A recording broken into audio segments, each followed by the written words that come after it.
I have developed a theory about boom-bust processes or bubbles along these lines. Every bubble has two components: an underlying trend that prevails in reality and a misconception relating to that trend. A boom-bust process is set in motion when a trend and a misconception positively reinforce each other. The process is liable to be tested by negative feedback along the way. If the trend is strong enough to survive the test, both the trend and the misconception will be further reinforced. Eventually, market expectations become so far removed from reality that people are forced to recognize that a misconception is involved.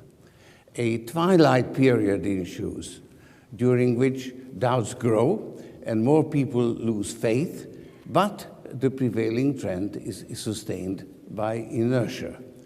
As Chuck Prince, a former head of Citigroup, said, we must continue dancing until the music stops. Eventually, a point is reached when the trend is reversed. It then becomes self-reinforcing in the opposite direction. Let me go back to the example I used when I originally proposed my theory in 1987, the conglomerate boom of the late 1960s. The underlying trend is represented by earnings per share, the expectations relating to that trend by stock prices. So here you have the earnings per share and the stock prices. Conglomerates improve their earnings per share by acquiring other companies. Inflated expectations allowed them to improve their earnings performance, but eventually reality could not keep up with expectations. After a twilight period, the price trend was reversed. All the problems that had been swept under the carpet surfaced and earnings collapsed. As the president of one of the conglomerates, Ogden Corporation, told me at the time, I have no audience to play to. This is a model of the conglomerate bubble.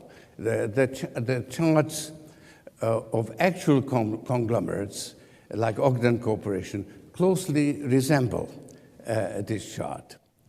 Bubbles that conform to this pattern go through distinct stages. There is the inception, then a period of acceleration, reinforced by successful tests when the price declines, but the trend reinforces, is strong enough to reinforce itself. Then a twilight period ensues, and a reversal point or climax is reached, followed by an acceleration on the downside, culminating in a financial crisis. The length and strength of each stage is unpredictable, but there is an internal logic in the sequence of stages. So the sequence is predictable, but even that can be terminated by government intervention or some other form of negative feedback. In the case of the conglomerate boom, it was the defeat of Lisco in its attempt to acquire manufacturers Hanover Trust that constituted the climax or reversal point. Typically, bubbles have an asymmetric shape. The boom is long and drawn out. Slow to start, it accelerates gradually until it flattens out during the twilight period. The bust is short and steep because it's reinforced by the forced liquidation of unsound positions.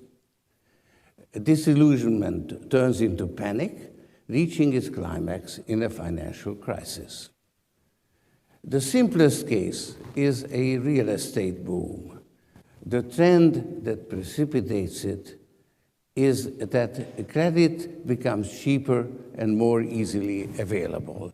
The misconception is that the value of the collateral is independent of the availability of credit. As a matter of fact, the relationship between the availability of credit and the value of the collateral is reflexive.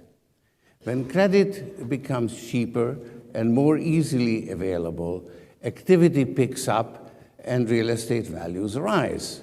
There are fewer defaults, credit performance improves, and lending standards are relaxed. So at the height of the boom, the amount of credit involved is at its maximum, and a reversal precipitates forced liquidation, depressing real estate prices. Yet, this misconception continues to recur in various guises. For instance, the international banking crisis of 1982 revolved around sovereign debt, where no collateral is involved. The creditworthiness of the sovereign borrowers was measured by various debt ratios, like debt to GDP and debt service to exports. These ratios were considered objective criteria, while in fact they were reflexive. When the recycling of petrodollars in the 1970s increased the flow of credit to countries like Brazil, their debt ratios improved, encouraging further inflows and starting a bubble. Not all bubbles involve the extension of credit. Some are based on equity leveraging. The best examples are the conglomerate boom of the 1960s and the internet bubble of the late 1990s. When Alan Greenspan spoke about irrational exuberance in 1996, it misrepresented bubbles. When I see a bubble forming, I rush in to buy, adding fuel to the fire. That's not irrational. And that's why we need regulators to counteract the market when a bubble is threatening to grow too big, because we can't rely on market participants, however well-informed and rational they are.